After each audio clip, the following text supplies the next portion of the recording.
It was a day that stopped Brazil. A match that was meant to be glorious became a nightmare. On July 8th, 2014, the world watched, stunned, as the greatest disaster in Brazilian football unfolded. Brazil, the five-time champions, are in the semi-finals against Germany. But there's a problem. Star player Neymar is injured and Captain Thiago Silva is suspended. Still, the fans are hopeful. Little did they know, history was about to be made in the worst way possible. The stage was set at the Mineirão Stadium in Belo Horizonte. Over 58,000 fans packed the stands, chanting for Brazil. The pressure was immense. This was their home turf. But when the whistle blew, things went south fast.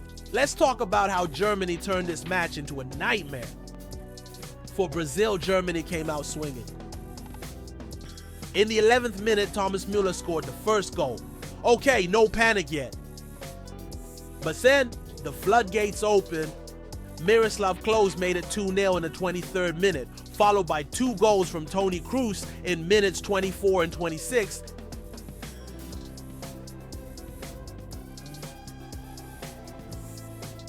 And then Sami Khedira in the 29th. 5 goals in the first half.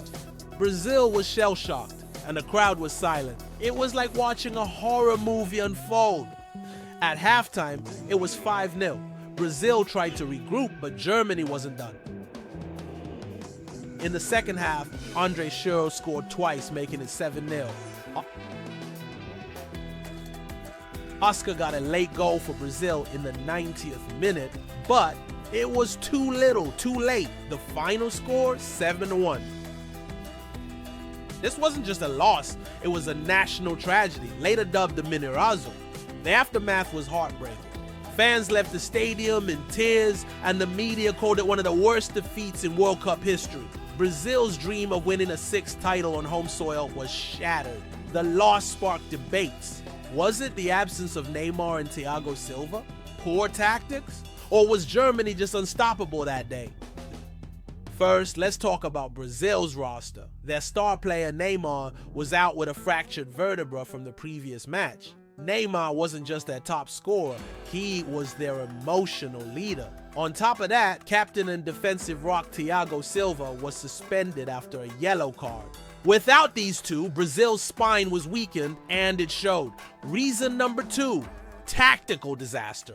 Coach Luis Felipe Scolari opted for an attacking 4-2-3-1 formation, but without Neymar, the attack lacked cohesion. Brazil pushed forward aggressively, leaving huge gaps at the back. Germany under Joachim Löw exploited this perfectly. Their high-pressing game and quick transitions overwhelmed Brazil's midfield. Players like Toni Kroos and Thomas Müller ran circles around Brazil's defense. When Müller scored, Brazil's confidence started to crumble. Reason 3, defensive collapse. Brazil's backline, led by David Luiz and Dante, was a mess. Without Thiago Silva's organization, they were exposed. David Luiz, usually solid, made reckless runs forward, leaving gaps. Germany's clinical finishing punished every mistake. The score was 5-0 by halftime, and Brazil's players looked lost. Mentally, they were falling apart under the pressure of 200 million fans expecting a win. Reason 4, psychological breakdown.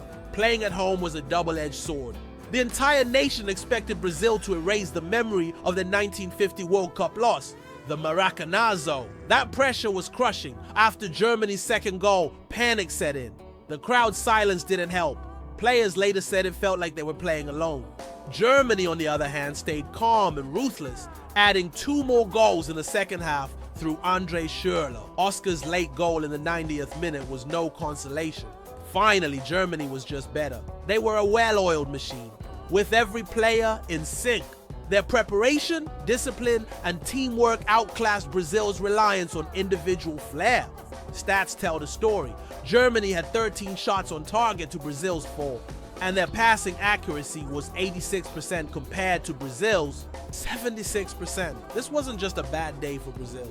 It was Germany capitalizing on every weakness. Looking back, the 7-1 defeat taught Brazil some tough lessons. It led to changes in their coaching staff and a renewed focus on rebuilding the team.